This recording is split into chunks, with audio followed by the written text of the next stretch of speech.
Hey, Patrick, how you doing, bud? Not too bad at all, buddy. So, what have you for me today?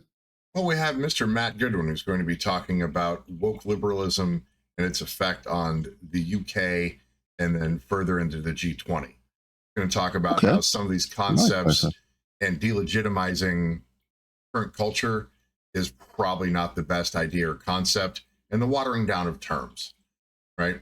So we'll let him cook for a little bit, and then we'll jump on in. Okay. What is the main security threat facing the United Kingdom today? If you watch Netflix, you might think it's white working class boys wielding knives in suburban neighborhoods. If you read The Guardian or other left wing newspapers or watch the BBC or listen to Gary Neville, you might think the main security threat are white men raising their national flags off lampposts and public buildings. We talked about that before, where if you can't put up your flag, be it the tricolor, the Union Jack, the Order of St. George, it doesn't matter. If you can't put that flag up, then you are in an occupied state, right? Yeah, I've heard that term before. And at the end of the day, me personally, I have no problem flying my tricolor. Right. I don't know. Same in the UK, they shouldn't have any problem flying the Union Jack or the Order of St. George or whatever flag it may be to represent their country. It should be freedom for everyone to do. Well, and especially in your own country. If anybody's watched this show, I have the American flag, right? I have the Star Spangled Banner. You have the tricolor, right? Yeah. We are proud to be from where we are, right? And we've had all kinds of rules and laws and things about burning flags and all this. How many years did it take you guys to get the tricolor up? 95. Yeah, it took us a couple of 100 years to get our freedom. Right, couple hundred years to put that flag up. And don't you think it would be great if those who are of Irish descent could put their flag up without any kind of hindrance, and somebody say, just proud to be Irish? It's good. Alex is proud to be an American. Patrick is proud to be Irish, right?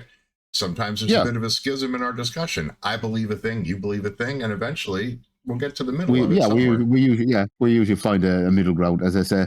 Or it might be if they listen to enough of this show, they'll probably realize I see more from a European point of view. Yourself sees it from more of a US point of view, but we do meet in the middle in a lot of cases. And most times, because it's intellectually dishonest to not get to that place. But there are some times where we're like, I just don't agree with you. Doesn't mean we're not going to be friends. Doesn't mean I'm not going to go out to County Cork and have a Guinness with my buddy. Like that's I don't have a problem with that. Right. But it seems that if you cannot have any pride in your country, then you're functionally occupied if you can't fly your flag. Right. So let's see what he thinks. I never thought I see that day myself in my own country, where we have to be, where we're ashamed. We're shamed for hanging up our own flag, for flying our own tricolor. And I see the same thing in the UK, is they're being shamed into taking it down. Yeah. Yeah, or even worse than that, it's considered a hate crime to do that. And I don't understand how that's possibly a hate crime. That doesn't make any sense. Hey, I'm proud to be from here. Those who are in power should be like, that's awesome. You've elected me to represent your interests, and I'm proud to be here too. That's a problem if they don't think that way, right? Yes. But according to a bombshell new report, an official report by the UK government, the main security threat facing our society has got nothing to do with any of that. It puts the facts on the table, and there are two facts you really need to know. The first is if you look at all police work that's being done on terrorist activity, all police work, 3/4 of it, 3/4, involves radical violent Islamists. So if 3/4 of the crime or the terror threat to your country is from one sect of people, one group, then that's pretty significant, right? That poses one hell of a threat, right? Yes. And that's a problem. I think a lot of politicians do not want to talk about the elephant in the room in a lot of ways now, because they're worried about upsetting future voters or so on. Well, no, because the worst thing you can be called in society is a racist. It's a multicultural trap, right? I remember years ago, if a person's a racist, they looked a certain way. We all grew up in the 80s, the skinheads and so on. But now, if you disagree with any policy, you can be labeled as a racist. even Right. normal working class individuals, or even I see mothers out with prams protesting up in Dublin. They're being called racist, and you're kind of going, they're not racist, they're just fearful of their community. That's Right. all. Well, you can't have pride in your community or of the people that you are. You can't. You get labeled. No. It doesn't make Because sense. labels- And beyond that, it disallows you from manipulating concepts. You can say, hey, it looks like the lion's share of a bad thing is coming from a place, whatever that place might be. Don't even, I say that and people are already like, oh, I know what that place is. I don't even have to say it. That's how prevalent it is. That's how well it is known, except why are we not allowed to discuss these things? Hey, there's a danger, there's a problem. And it is against our survival that we make these kinds of decisions, right? Yes, and that's the sad thing. Well, it's suicidal empathy. And people are scared to even speak out anymore, online or offline even. It's this fear of being labeled. It's, There's also an immediate othering. If you don't think the way I think, you're wrong. Well, Patrick and I don't think the same way about everything. In fact, we're way opposite sides of things. But that's why we can talk about something. I'm not saying we're the most intellectual fellows that ever were, but we've been around. We get that there's got to be a compromise. You got to have a compromise. But you have to be able to talk about something, but compromise about something. Yes, you're right. You have to actually reach a point where you can sit down and have an honest discussion. That's how you come up with proper solutions, not this knee-jerk reaction that a lot of our politicians have at the moment. Right. So it is my opinion that you can put pineapple on a pizza if it's cold pineapple. And I know it's an extreme position, but Patrick might be like, you can't even put it on there at all. But I'm not going to hate on Patrick for not wanting the pineapple on the pizza. Nobody wants pineapple on the pizza. See, we have a difference of opinion, right? But I'm going to enjoy my pizza, and Patrick is going to enjoy his pizza, and we're not going to have a problem. We might be like, bro, that's gross. Like, I wouldn't even consider doing that. How about no? But Patrick's like, it's the way I like it. Cool. It doesn't interfere with my ability to enjoy my pizza. And we can talk about it civilly, right? All right, let's see what the second issue might be here. 3/4 of all casework is focused on Islamism, the dangerous, threatening ideology that wants to destroy the West. The second... Does that sound accurate? Well, all you have to do is turn on your news for the last any point in the last 20 years and across the world, even in Europe, everywhere. Every single, well, not say every single time, but the vast majority of the time when there's a mass casualty event of a terrorist nature, it's always done by one group. Okay, so it's not coming out of Greenland or Iceland or... It's not coming out. Let's face it, it's not coming out in here. We all know. Like, there's recently enough, there was another attack in New York. And then you're lucky enough that two young men who were involved won the shopper's tools in the box, but they had... I remember that. The New York Post said it was just a couple of teenagers coming out of Pennsylvania to have a hell of a time in New York. Wasn't that the... Well, yes, started that? But obviously these two young men had other... Well, we saw their online posts and whatever else, but at the end of the day, every time you look at one of these mass casualty events or attempted mass casualty events, it's usually one group in society, usually behind it. Huh. And we have to come to that realization. It cannot be. It has to be in the public interest to talk about these. So we have to accept the reality of the situation so we can manipulate the concept for the safety of the people. Huh. Yes, exactly. Wow. I couldn't have put it better myself, Patrick. Well done. Well done. But that's the sad thing is, even if I turn around and I say, if I went on to RT and I said, most terrorist attacks are from this sector of society, even if I just said that sentence, I can guarantee you I would have a very interesting conversation with somebody in a uniform the following day. Oh, you think the Guardian might come by and ask you all about it? Even if they didn't, I think the online mob in Ireland would rip me to pieces. I can guarantee it. More than likely. Even if I just right, but that's suicidal empathy. That is virtue signaling. It is a victim mentality. We have to be nice to everybody. You can't have a welfare state and immigration. You can't. Look, don't get me wrong. You can be nice to everyone, but there has to be a bit of realism as well behind it. Right. You can't let people into your place to steal your things. You wouldn't let people into your home to steal your things. Why would you let them into your city or county or country to steal your things? It's counter to anything productive in society, right? The borders are there in every country for a particular reason. Everyone knows why. Borders are a hard line in the sand. Is once you cross into my jurisdiction, this is what you should have to follow. Like we should have proper vetting across Europe, by the way.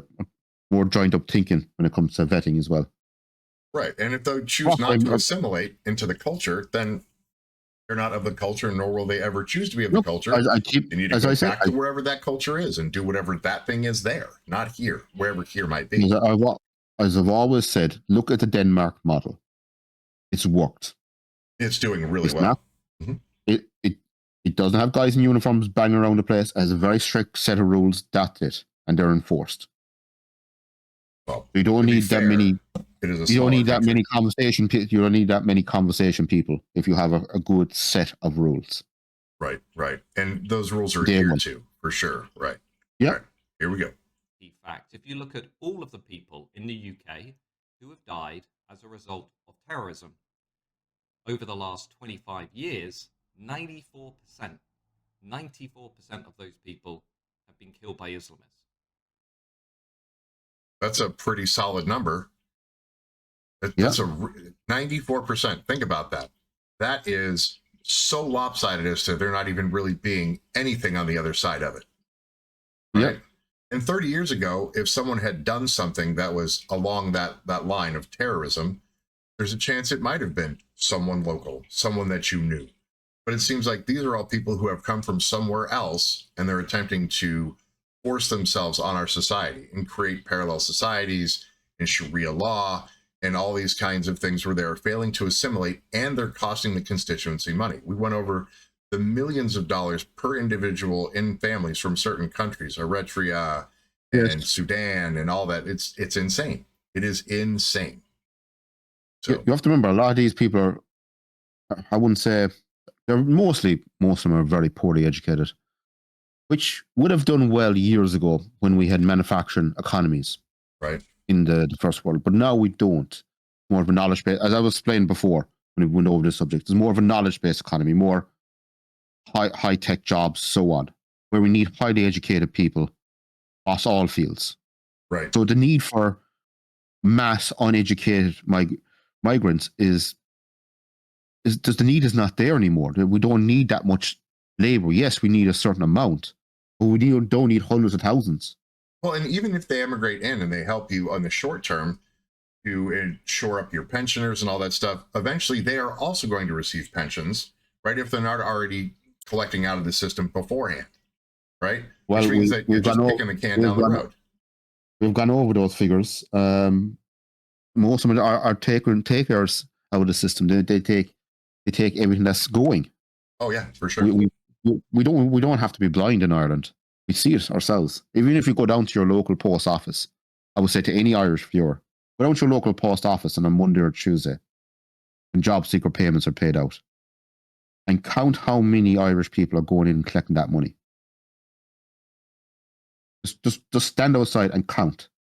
I think that 94% not Irish number is pretty accurate, or 94% not English or UK citizens, right? I think that's roughly the split.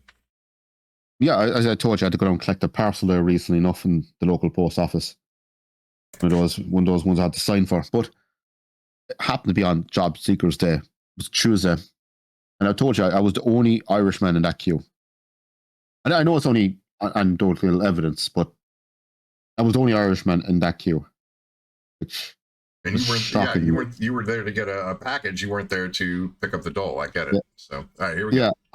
Yeah, it was funny to watch just sheer numbers. It was crazy. The queue was actually literally out. Well, you told me about that. They were non-English speakers trying to get the money, and you're like, how are you? How did you get to fill out the forms in the first place in order to get on the job seekers? Right. It's Oh, strange. if And you how are you can't going to speak the get a language, job there? You don't speak the language, and you're not even trying to assimilate. It's yeah, very I had strange. little Google Translate and the whole 9 yards. I was going, Crazy. yeah, absolutely crazy. Oh, let's get back to this, gentleman. There is no equivalence, in other words, between what the ruling class would have you believe is the far right and radical violent Islamism. The main threat facing our society, overwhelmingly, as supported by empirical evidence, is Islamist. So he brought up a term there, far right, right?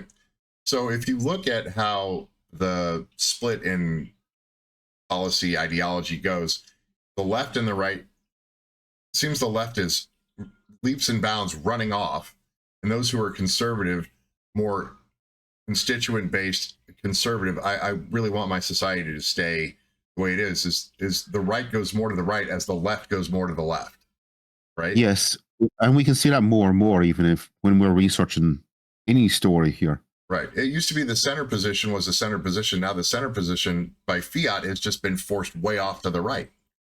Right. Yes, there seems to be very little middle ground. Even when we're looking up articles, there's very, very, very few times we come across a pure, unbiased news article.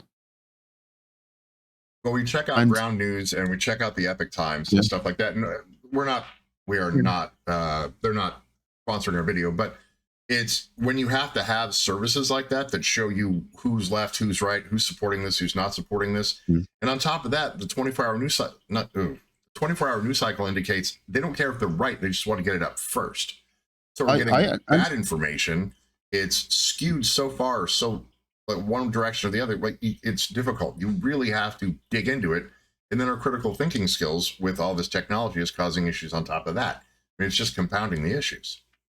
Yes, exactly. And the worst is, I can understand a journalist having an opinion. I've always said it. If a journalist has an opinion on a certain news story, that's reasonable enough. Like we have opinions on certain news stories. Oh, of course. Fair enough. I usually try to find a middle ground. I usually try to be as balanced as I can. I think we all do, but certain amount of times our opinions will come true. But when you look at entire institutions, like I'm thinking of New York Post and so on, where they're completely skewed to one way, no matter what the story is. Well, right, and it just seems so unreasonable when they report on things. You're like, that's not even close to like a reality check on what's going on. It's not journalism. It is purely op-ed. I can't think of the story. I think I was looking up New York Post for one of our shows, and I saw the same video this young man was reporting on, and it was actually on Mondami. Don't get me wrong, and don't get me wrong. I've nothing personal against the young man. I think give him a chance to see how he gets on. As I said, give him 6 months, but the way they report on him on this particular news article, and then I watched the video and was going, yes, I understand you don't like him, but you have a certain opinion, but do not lie, which they were doing, by the way. They twisted the video around so much into a pretzel. Well, the thing is, if it had just been honest reporting, whatever fallacy of reasoning he's using would be very obvious, right? You can't say, I'm going to tax the rich, and then you put in a 9.5% property tax hike, which affects the poor. Yeah, this is long before he went down that road. This is during he was trying to get elected. Oh, right. Okay. And I think thanks to the mainstream media's bias is the reason why he got elected, by the way, is one of the main reasons. Makes sense. Yeah, because the amount of lies, and if they just would be honest about him, would he have done as well? Probably, but people will probably have more faith in mainstream media. Right, but because of the way those elections run in New York, he didn't even get 50% of the vote, right? So we'll go into that in another video, but look, at the end of the day, he got elected. Let's give him a shot and see how he gets on. Oof. As I said, you always give these new politicians 6 months to find their feet. It's already going a little sideways for him, but we'll give him another 3 months before we bring it. Yeah. As I say, we'll give him another 3 months, and then we'll revisit him. It'd be quite interesting to see how he gets on, actually. Oh, so there's already people on the steps of City Hall. look, at the end of the day, let's see how he gets on. It'll be a very interesting show. For As sure. I say, I'm looking forward to actually, as I say, I might actually do a little scorecard for that show, actually. Oh, nice. Remind me. All right. Yeah. We'll get Right, graphics let's get back and to everything. this. All right, here we Yeah. go. Yeah, our national conversation would have you believe that these things are 50-50. The people on the right wing pose as much of a threat to Western civilization as those followers of radical Islamism. So what's going on here? I think a couple of things are going on. Firstly, since 1945 and the Second World War, what we've essentially been living through is the radicalization of liberalism. What I mean by that is, at its core, liberalism is overwhelmingly concerned with the notion of harm and right. So empathy. It's an empathy thing, right? Yeah, you're trying to keep everyone happy within your society. Keep and everyone happy. Importing people who are not of your culture, and you're trying to make them happy at the same time. That's a mutually exclusive problem, right? You're not going. You cannot make them all happy. Exactly. That. I think a lot of our governments across the Western world are just scared of hurting people's feelings, or scared of being labelled, right? Or scared of being, ordered, as you would say. Right. So one of the most impressive things I've heard in a long time was, do you know what happens immediately after you get insulted? Do you? Do you know? Yeah, go on. Nothing. Yeah. Nothing happens immediately after you get offended. Okay. You have chosen to be offended. Yes. Right. Nothing. And, yeah. and offense isn't a defense in an argument. You hurt my feelings. So your feelings are hurt. You're not manipulating the concept. Manipulate the work with me. Let's get to a compromise. I can't. I'm triggered. You've hurt my feeling. Okay. Yeah. That means you're a weak bitch and you need to figure it out. Like, if you can't handle the concept, then you need to grow the fuck up. That's what's got to happen. Right. Quit having all these tender nerve and feelings and be like, I don't agree with what you said. And here's what I think maybe the thing is. And then we'll drive down to a compromise because we're grown ups and we can do that. Or if the guy is completely wild, here's a great concept that most young people should learn. Walk away. What? Whoa. You're lucky I'm sitting down right now, Patrick, because that was heavy. Hold on. Someone's being unreasonable and I just go, hey, that's not cool. Walk away. I'm just going to walk away. Yeah, just walk away. Yeah. But the problem is we have people imposing suicidal empathy on society writ large, right? You can't walk away from it when it's everywhere, right? You can't. It depends on who you choose to surround yourself by as well.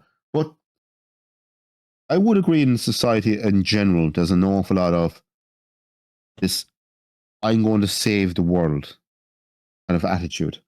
And you can, yes, it's a great idea on TV land, but in reality, you cannot save everyone.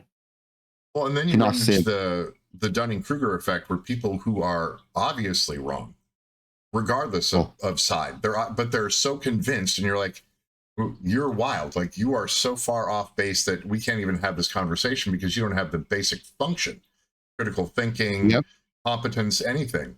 Like, you lack any kind of merit. And in a meritocracy, like, you shouldn't be where you are, and you're going to affect people badly because suicidal empathy, and you believe you're right when you didn't even investigate the concept, right? Exactly. Right, let's get back to this fella. Protecting people from harm. Liberals essentially pride themselves on showing empathy to others. And I think what you've seen over the last 70, 80 years is a radicalization of that mindset, whereby many liberals, because they're so preoccupied with the idea that minorities are virtuous, that minorities are victimized, and that minorities are being oppressed. Right, it's the victim Olympics, right? It's like virtue signaling at the worst. And with social media, you can virtue signal to everyone. Hey, I believe this good and right thing. It doesn't cause harm. You can't know that. You're saying something you can't know. So, just silly. Yeah, absolutely. Well, there's certain words I cannot use on YouTube. I just remembered. But don't use them. We'll get back to this fella so you don't have to use the hurty words. Here we go. Exactly.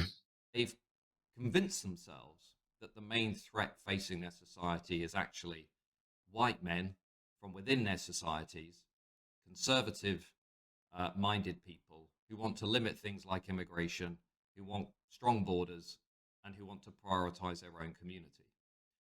Which is a perfectly reasonable position. Yes. Right?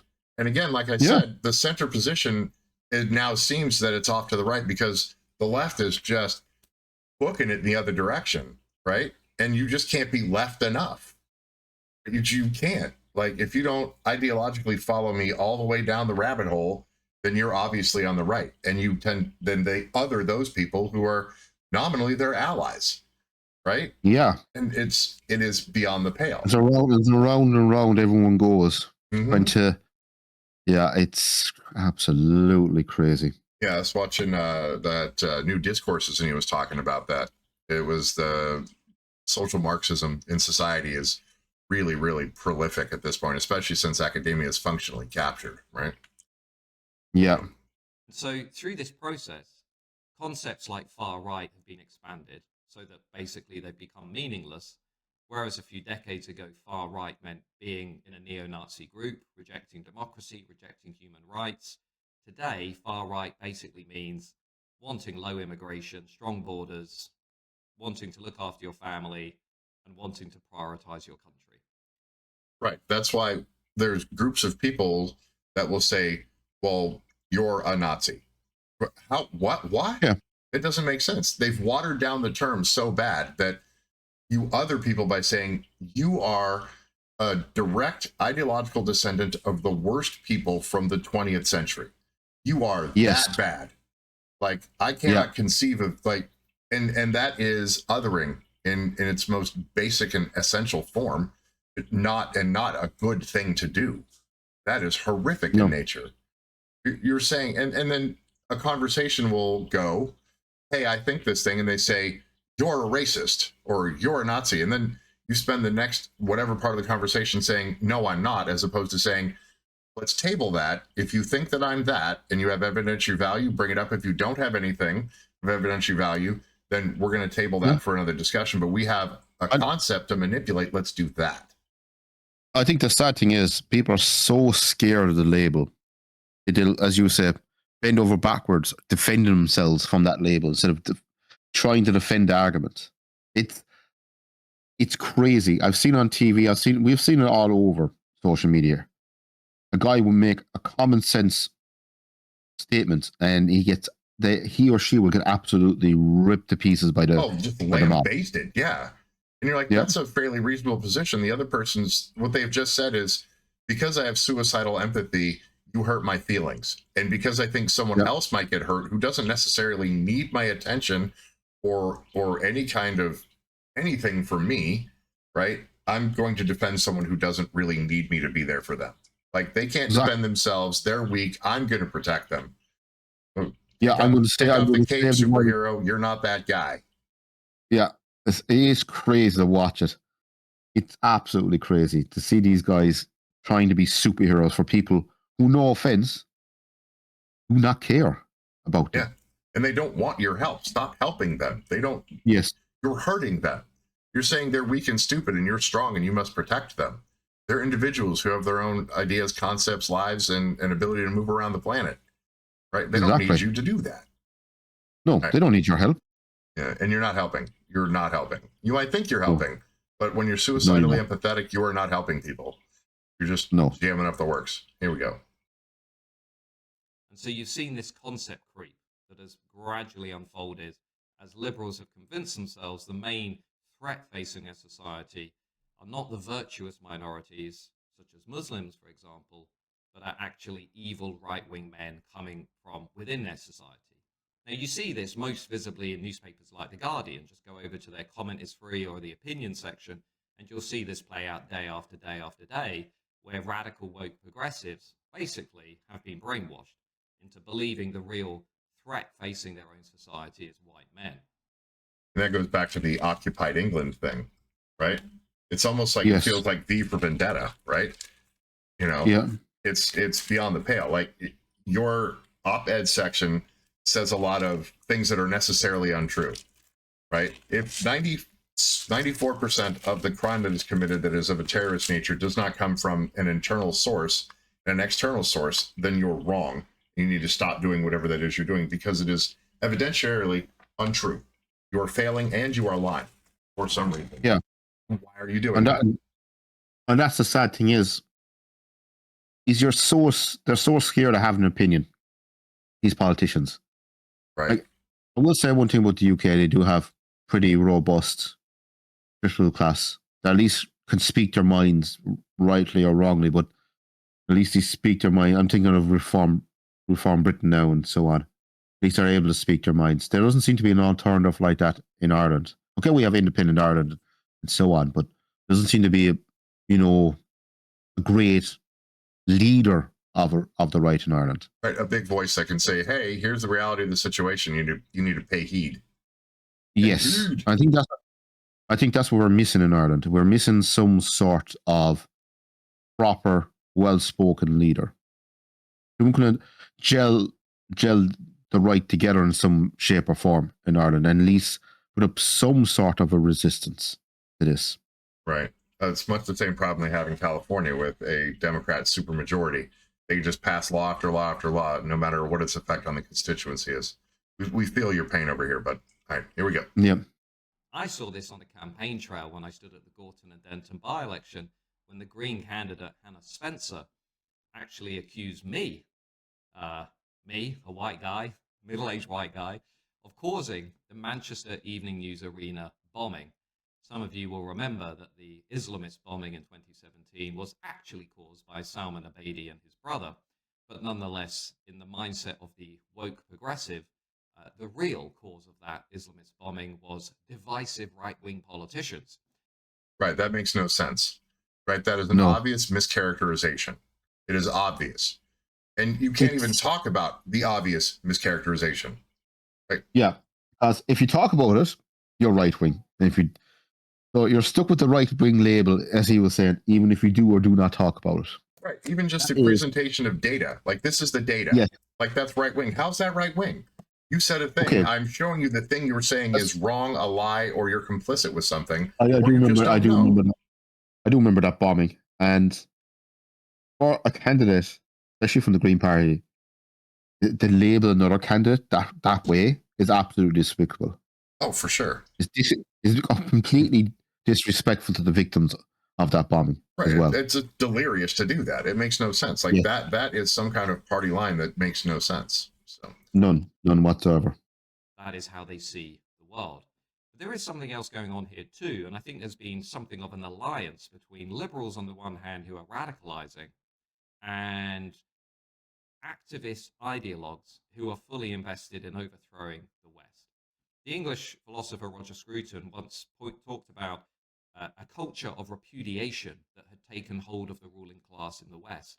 And Roger was writing in the 1990s and the 2000s. And what he was saying is that there are now people running Western societies who essentially define themselves and accrue social status for themselves by rejecting their own societies. Right. Victim signaling, right? And virtue signaling. I'm a good person because I do this, and because I am a good person in my own view, I am right. And since I am right, the Dunning-Kruger effect takes hold, and they can't be wrong and will defend the wrong concept to the end, right? Oh yeah, I've seen it loads of times myself. I've seen it so many times. Like, no, even if you show some of these people the evidence, they'll still stand there and say black is white, no matter what you say or do. Yeah, the sky is not blue because you said it. What are you talking about? Okay. All right, here we go.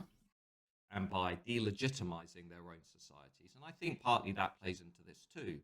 There are lots of people in the corridors of power and the institutions who are now obsessed with delegitimizing members of their own community, especially white men, for example, and presenting them as posing a major threat to their own society. So the hardworking taxpayer in the British community is just being shit on for providing all kinds of resources to the government in the form of taxation, and they get to be wrong. It is their money that is supporting all of the programs and policies and things, or a lion's share of it, right? a major portion of it, and you tell them, not only are you wrong, but you're a far-right radical. Yeah. What? I've seen this. I've seen this so many times. No matter where you go online, no matter what, you use X or YouTube or wherever it be, whatever social media you're into, I see these arguments underneath certain videos. And even when you show these people black and white facts, they'll still argue. It's crazy. Absolutely it's because crazy. their feelings were hurt, Patrick. They have hurt feelings, and that trumps anything you could possibly say. I think it's the fact that they just do not want to see the facts either. Then that bursts the bubble. Well, then they get to be wrong, and the one thing humans hate is to be wrong. It's not even compromise. It used to be with political discussions, you and I would say, so the end goal is X, right? Yeah. And it's not that X isn't the goal, it's that our means to achieve the goal might be different, but we agree that the goal is to protect the constituency and the people of the place in which we live. Just makes sense. You want what is best for your people, your citizens, not people coming from other places, but the citizens of your country, right? And we were actually talking about citizen rights as far as voting goes. And all over the EU, citizens vote in those countries, right? When you hand the franchise off to people who aren't citizens, then they're going to have different opinions about what is to happen. And a lot of it's going to be, give me more things. Give me more stuff, right? Well, I think every constituent, every person who votes kind of are like that. They kind of vote for their own reasons. But I get your point. I think you're on about the voter ID and so on, aren't you? A little bit with that, but that's when you have others who are not culturally assimilating, they're voting for something that isn't good for the culture where they are, whatever it might be. Yes. Right? Yes. All right. Let's get on through the back end of this one with Mr. Goodwin.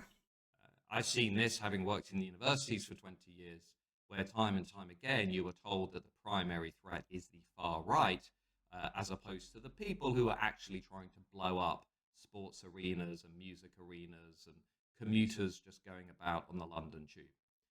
So the far right term being watered down means that anybody who's in a position that they believe is not far right can say, well, it's the far right's fault, so we're going to do XYZ to spite them, right? Which doesn't advance the cause of your local culture and people. But doesn't. The think of the mental Olympics you would have to do. Oh, the gymnastics is insane.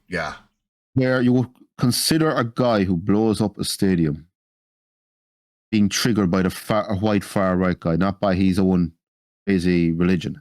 But the thing is that the position isn't virtuous in the first place, and to virtue signal for someone else's lack of virtue isn't that makes no sense. It doesn't enter into the realm of what is reasonable. Yes, even if what makes me upset is when you see these guys trying to justify these attacks in some weird. Sometimes X can be a very interesting place, but when you see one of these attacks happen, you're always going to have a couple of guys in the comments underneath trying to justify it in some way. It's usually it's what they call out here. That's horse hockey. That's new. Yeah, and if when you click on their profiles, their profiles are what you think their profiles are going to be, but it's the mental Olympics of some of the left wing guys is crazy. It's absolutely crazy. Not, and I don't mean it in a bad way, or maybe I do. Actually, I do actually mean it in a bad way. That some of these guys are old enough to know better. Well, not bad. Unrealistic. Unrealistic is enough to throw a monkey wrench in the system, right? Just because bad things happen in the Middle East does not give you the right to come over to my country or the UK or some other country and blow it up because some other guy did it over there. Right. And then to say that I did it because feelings are hurt. It's in the playbook. There's a playbook and they run the play. It's not difficult. Yeah. If you've read it, you know it. You know the playbook says, So, all right, here we go. Yeah. So the evidence is clear. The evidence is overwhelming. What we need to do is push back against this narrative that is being imposed on us by radicalized liberals who are trying to have us believe that the real problem has got nothing to do with minorities, but is actually the majority. And the majority must be discredited and delegitimized. The most shocking example of this, of course, was the grooming gang scandal, where liberals and progressives went into overdrive, trying to ignore the fact that those grooming gangs were predominantly filled with Pakistani Muslim men. And when we wanted to talk about it, or we tried to talk about it in this country, Keir Starmer and others said that we were jumping on a far-right bandwagon. Not appropriate. The government out of 10 Downing Street should have been like, I see you have a problem. Let's get to the bottom of it. Right? Let's get to the bottom of the problem and figure out where it's coming from. Let's see if there's let's see if there's cases to be answered in this issue. Right. Did something happen? Yeah. And there was a ton of evidence that it was the case, that is what was going on. But legal, having a ton of, yes, you have to have proper evidence and gathered evidence. They have the resources to do lots of different things in the UK at the moment. Right. Say if you make an angry tweet, they send the cops around. Let's have a proper investigation. See if there's anything there to be answered. If you're going to waste my money by, mean tweets and hurty feelings, you probably have the financial resources to find out who is committing savage attacks on women. That might be a huge concern for the safety of your constituency. 1,000%, right? All right, here we go. A great example of how much of our political class has basically been radicalized. Through this process that's unfolded since 1945, they've lost all perspective as to what are the real threats facing our society. Now, I'm going to be trying to drop these videos a bit more often on YouTube because I like challenging the narratives. We like challenging the narrative too. So the narrative is that suicidal empathy is a positive thing, but it's not. It doesn't allow for manipulation of concepts or the protection of the people within a culture.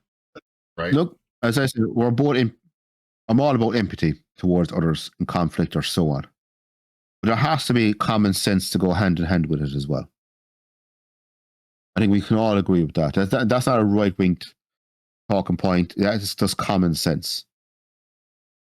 You have to vet everyone who comes into your country. That should go without a shadow of doubt. And that shouldn't be labeled as a right-wing idea. There shouldn't be any confrontation on that. It should be, is this person right and good for our society? Let us see, based on their past history, if they're going to be at least going to attempt to assimilate and be part of the culture. And if they're not, you just say no. That's a great word, no. Just say no, right? No. And all these folks that hit another country before they hit Ireland or the UK should have been vetted there, right? Exactly. Interpol exists for a reason. That resource is there. The EU has the capacity to do it. Then they shove them off to the UK, and then they come right on down south of Belfast, and then next thing you know, we got people milling around in Irish towns in the middle of the day, military-age men. Yes. What are you doing in my town? Walking around. That's not acceptable behavior. Get something, right? Anyway, you have anything for the good of the people there, Patrick? No, I think we covered all the bases there. As I said, common sense is being labeled right-wing these days, no matter what you say or do. Right. It's, unfortunately, unacceptable. All right. For Patrick McCallum, I am Alex Johansson. Like, ring the bell, subscribe, and help us beat the algorithm. We're the A&P Gents, and we are out.